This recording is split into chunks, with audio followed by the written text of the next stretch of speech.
আমেরিকার টেক্সাস থেকে আমি অনিন্দিতা লিভিং মাই আমেরিকান ড্রিমের নতুন আরেকটা ব্লগে আপনাদের সবাইকে স্বাগত জানাই। নিশ্চয়ই আপনারা খুব ভালো আছেন, সুস্থ আছেন এবং শীত এখনও উপভোগ করছেন। তবে অবশেষে কিন্তু আমাদের এই ভরা গরমের দেশ টেক্সাসেও কিন্তু শীত পাড়ি দিয়েছে, আর এবারে কিন্তু মনে হচ্ছে এটা কিছুদিনের জন্য স্থায়ী হবে। সামনের সপ্তাহে তো আবার একটা ছোট্ট করে স্নোফলেরও দেখেছি সম্ভাবনা রয়েছে, দেখা যাক কতদূর কি হয়। তো যাই হোক, দিনটা শুরু হয়েছে আজকে ছুটির দিন, আর এই সপ্তাহের মানে এই 3টে দিন শনি, রবি আর সোম বাচ্চাদের ছিল লং উইকেন্ড। আমি নুডলস গুনে রাখছি, এতগুলো নুডলস বাদ যাবে লাঞ্চ থেকে। এই মা, কেমন করে খাচ্ছিস তোরা? রিনি, আমাদের বাটি থালা কিচ্ছু নেই নাকি? যাও, খেতে যাও, ওদিকে যাও, ওদিকে যাও, রান্না আমার পড়ে যাচ্ছে, যাও ওদিকে যাও। আর তুই কি করতে এসেছিলি এখানে? ভুলে গেলি তো আবার না? রে ইয়ার, ই মা, তা আমি রান্না করছি কেন? সাদা সাদাই খেয়ে নে। হ্যাঁ, হোয়াইট হোয়াইট খেয়ে নে, তাহলে আমি রান্না করছি কেন? লাঞ্চে বানিয়েছি ডিম আর সব রকম সবজি দিয়ে একটা নুডলস, কিন্তু আমার বাড়িতে নুডলস তৈরি করতে গেলে ওই অর্ধেকটা সাদা নুডলস আমাকে প্রথমেই উৎসর্গ করে দিতে হয়। মানে রিনি আর রনু দুটোই হয়েছে একদম পাক্কা ওই চাইনিজ, জানেন তো, এই সাদা নুডলসই খেতে শুরু করবে ওরা। কোনো সস মিক্স নেই, কোনো কিচ্ছু, নুন টুন কিচ্ছু মিক্স নেই, কিন্তু এই সাদা সাদা নুডলসই প্রথমে ওরা এক বাটি করে খেয়ে নেবে, তারপরে যখন এই ভেজিটেবলস দেবো তারপরে খানিকটা হয়তো খাবে। আসলে ওই ভেজিটেবলস থেকে পালাবার জন্যই মনে হয় এই রাস্তাটা ওরা নেয়। তো যাই হোক, এখন লাঞ্চটা সেরে কিন্তু দেখতেই পাচ্ছেন একটু রেডি হয়ে নিয়েছি, কারণ বেরোবে বলতে যাবো একটু কস্ট করতে। তাহলে চলুন চটপট করে খেয়ে নিই, তারপরে রাস্তায় বেরিয়ে আবার আপনাদের সঙ্গে কথা হচ্ছে। ভালো আছে নুডলসটা আজকে? বলতে কি একটু এক্সট্রা আছে নুডলসে? মানে কেন ক্রাঞ্চিনেসটা লাগছে? Carrot. Good job, good job. আমি ক্যারেটটাকে শ্রেড করে দিয়েছিলাম, নট ফ্রুটস।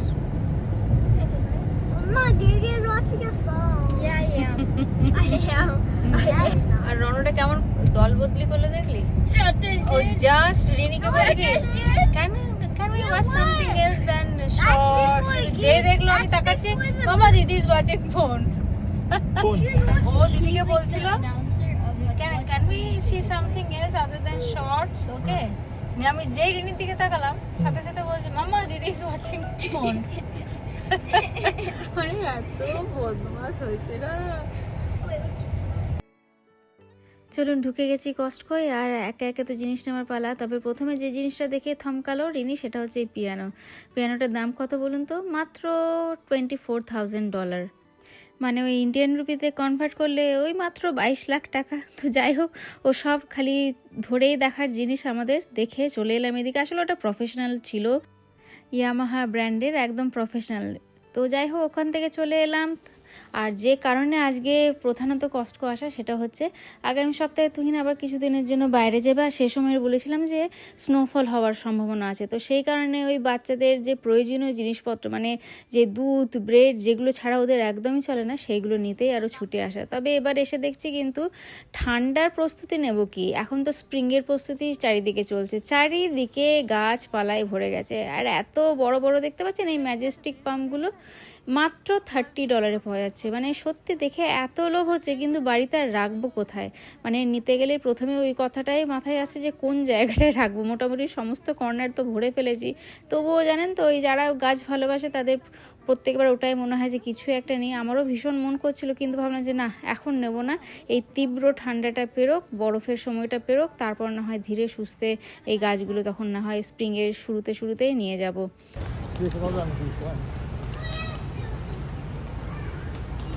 কি ভালো ওয়েদার, কি ঠান্ডা, কত দাম এটা? কত দাম এটা? 999। আর ইস্যু দাদা 659 লেখা আছে। নো ডেট, আমি চেক করেছি। ওকে, মাথা মনে আছে। আজকাল দোকানে এলে রিনিকে এরকম মাঝে মাঝে এক একটা ছোট দায়িত্ব দিয়ে দিই, জানেন তো, যে যা এটা নিয়ে আয়, খুঁজে নিয়ে আমরা এখানে দাঁড়িয়ে আছি, আর দাম ঠাম একদম দেখে নিয়ে আসবি, যেন জিজ্ঞেস করলে একদম ঠিকঠাক দাম বলতে পারিস। সেই কারণেই গেছিলো। আর রনকে তো শান্ত রাখার উপায় দেখতেই পেলেন, কস্টকোতে ঢুকেই আগে বুক সেকশনটাতে গিয়ে ওর জন্য 2-3টে বই তুলে নিই। ও ওই যতক্ষণ থাকি কস্টকোতে 1-1.5 ঘন্টা মোটামুটি বইগুলো পড়তে থাকে, তাতে দুটো লাভ হয়। এক তো একটু জ্বালানোটা কম করে, আর হচ্ছে দ্বিতীয়ত হচ্ছে ওর নিজের সময়টা খুব খুব ভালো কেটে যায়। তবে তুহিন জানেন তো, ওই কার্টে একটা গাছ দেখেছে, সেই গাছটা দেখে ভাবছে কলা গাছ, সেই কলা গাছ নেওয়ার জন্য এখানে এসেছে। দাঁড়ান আপনাদের দেখায়। তবে এটা কিন্তু কলা গাছটা আমি কিন্তু আগেই দেখে বুঝতে পেরেছি, কিন্তু ওকে আমি না বলিনি, ভাবছিলাম যে থাক কলা গাছ ভেবেই নিই, কিন্তু পরে ভাবলাম যে না, এটাকে নিলে চলবে না, কারণ এটার জন্য ওই আউটডোর স্পেস দরকার। রাভেনালা অনেকেই হয়তো জানেন, বাংলা নাম হচ্ছে পান্থপতিক, সেই গাছটা আর কি আউটডোর রাখলে একদম বিশাল সেই ছাতার মতন ছড়িয়ে যায়। তো যাই হোক, তুহিনকে বললাম যে না, এটা কিন্তু নয় কলা গাছ, ওটা নেওয়া হলো না। আর রিনি তো এসছে স্পেশাল যে কারণে, সেটা ও পেয়েই গেল। মানে ওকে বলেছিলাম যে তুই যদি কস্টকো যেতে চাস তাহলে একটা জিনিস পাবে, সেটা হচ্ছে কিছু স্ন্যাক্স তোর পছন্দ মতো নিতে পারবি। এসে দেখেছেন আগে সেই চিপসের প্যাকেটেই কিন্তু হাতটা দিল। আর বেগটাও একটু ইয়েও হবে, কম তেলে ভাজা। রাখতে হবে। Okay, give me. And you have to take a picture here too. Okay. রণ নিয়েছিল একটা বিশাল সাইজের সেই ডগম্যান সিরিজের একটা বই, ওই 1 ঘন্টার মধ্যে কি শেষ করতে পারে, আস্তে আস্তে পড়ছে। তা যাই হোক, অর্ধেকটা বেচারা শেষ করে ফিরলো, আবার আমাকে দিয়ে ছবিও তোলা করালো। মা, আমাকে পেজ নাম্বারটা তুমি নোট করে রাখো, আমি পরে গিয়ে নাকি আবারও বইটা কোনোদিনও পড়বে। গত উইকেন্ডে গেছিলাম আমরা আমাদের এখানে এক মন্দিরে, সেখানে ছিল কাইট ফেস্টিভ্যাল, মকর সংক্রান্তি উপলক্ষে সেখানে ঘুড়ি ওড়ানো হচ্ছিল। তো সেখান থেকে কিছু ঘুড়ি কেনা হয়েছিল, সেদিনকে ওড়ানো হয়েছিল, আর 2টো ঘুড়ি নিয়ে আসা হয়েছিল বাড়িতে ওড়াবো বলে। তো সেইগুলো নিয়ে এখন শুরু হয়েছে বিকেলবেলায় বাচ্চাদের খেলা।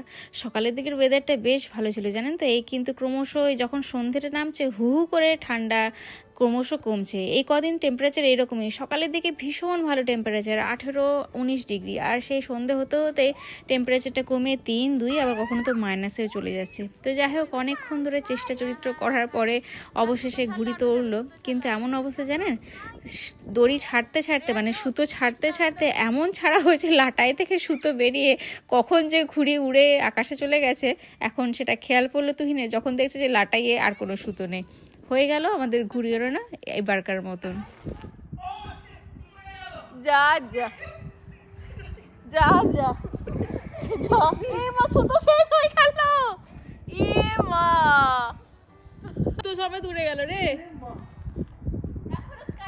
হ্যাঁ, থাকবে তো হাওয়াতে। এ মা, যা যা, যে পাবে তার ভাবে যে আজকে ভালো দিন হলো। না না, ঠিক আছে, চলো। আচ্ছা, কোথায়? Bon appetit. No, it's bon appetit, not bon appetit. You're not fair. আর বাড়িতে এখন ভিড় জমেছে সমস্ত ভিআইপিদের, রণ আর তার বন্ধু বান্ধব। দিদি যেহেতু হাফ বার্থডে সেলিব্রেট করেছে, যদিও সেটা কিন্তু দিদির স্কুলে হয়েছিল, আমরা তো বাড়িতে সেরকম কিছুই করিনি, কিন্তু দিদির দেখে ইন্সপায়ার্ড হয়ে তারও এখন বায়না, তারও হাফ বার্থডে সেলিব্রেট করতে হবে। সেলিব্রেশন মানে কিছুই নয়, যেহেতু দিদির জন্মদিনের দিন একটা কেক আনা হয়েছিল, তাই ওর জন্মদিনেও কেক আনতে হবে। আর যেহেতু আজকে তো সকাল থেকেই চলছিল খেলাধুলার পালা একসঙ্গে, তাই এই 3টে মিলে কিন্তু ওই 3 মাস্কেটিয়ার সবসময় একসঙ্গে থাকে, তাই ভাবলাম যে এই সময়টা তো একসঙ্গেই থাকুক, 3জনে একসঙ্গে একটু কেক টেক খেয়ে তারপরে না হয় বাড়ি যায়। কালকে তো আবার স্কুলও শুরু হয়ে যাবে, কাল থেকে সকালবেলায় একদম স্কুলও যেতে হবে সবাইকে। Happy birthday to you, and happy birthday to you, happy birthday to you, happy birthday to you,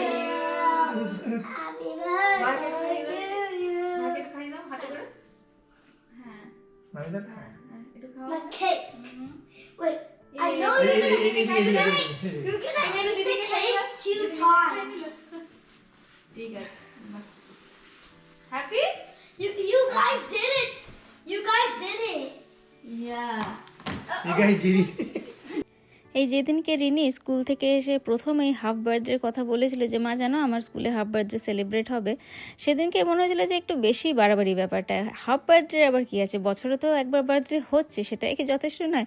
কিন্তু আজকে জানেন তো, এই ছোটোখাটোই বলতে পারেন একটা সেলিব্রেশন হওয়ার পরে কোনো কারণ ছাড়াই বলতে গেলে এটা মনে হচ্ছে যে না সত্যিই বেশ ভালোই তো ব্যাপারটা। সত্যি জন্মদিন বছরে কেন একবার, আমরা তো প্রত্যেকটা দিনই করতে পারি, কারণ প্রত্যেক দিনই নতুন নতুন করে আমাদের অনেক কিছুর নতুন জন্ম হচ্ছে, নতুন অভিজ্ঞতা অভিজ্ঞতা, তার সঙ্গে নতুন মেমোরি, সমস্ত কিছু। আর এই যে এখন আমরা ছোট্ট করে সেলিব্রেশনটা করলাম, এটাই হয়তো পরবর্তীকালে গিয়ে ভবিষ্যতে আমাদের মেমোরিতে থেকে যাবে যে না, আমরা এরকমভাবে কোনোদিনও হাফ বার্থডে সেলিব্রেট করেছিলাম। মানে সত্যি কথা হলো যে সেলিব্রেট করার জন্য কোনো পোক্ত রিজনের দরকার নেই। ছোটোখাটো যে কোনো কারণে অকারণে যদি ইচ্ছে থাকে তাহলে যে কোনো কিছুই সেলিব্রেট করা যায়। এই ছোট্ট একটা কেক, সেটা দিয়েই যে চারজন খুব ভালো একটা সময় কাটালো, আধ ঘন্টা হলেও সেটাই তো ওদের পরবর্তীকাল হয়তো মেমোরিতে থেকে যাবে, তাই না? তো যাই হোক, সন্ধ্যেটা তো খুবই ভালো কাটলো। আর রণ তো ওর ফেভারিট ফ্লেভারের মানে চকলেট কেক পেয়ে তো ভীষণ খুশি। আগের দিন তো দিদির জন্মদিনের দিন দুটো আইসক্রিম কেক আনা হয়েছিল, তবে আজকে স্পেশাল রিকোয়েস্টে আবার চকলেট কেকই আনা হয়েছে। থাক, ওরা খাক, ভালো করে এনজয় করুক, এইটুকুই তো চাই আর কি, তাই না বলুন? তাহলে চলুন আজকের মতন তাহলে ব্লগটাকে এখানে শেষ করা যাক। ছোট্ট ব্লগটা কেমন লাগলো তাহলে সেটা অবশ্যই কমেন্ট করে জানাবেন। আর ভালো লেগে থাকলে অন্যদের সঙ্গে শেয়ার করে আমাদের চ্যানেলটাকেও সাবস্ক্রাইব করে নেওয়ার অনুরোধ রইল। আপনাদের সবার সঙ্গে খুব তাড়াতাড়ি আবার দেখা হবে। ভালো থাকবেন সকলে। It's closed. How do you know it's closed? Because we went there and we saw it's closed. Change করছিস তুই বলেছিস Good job, বললে সবাই guys. করবে। Good job, guys.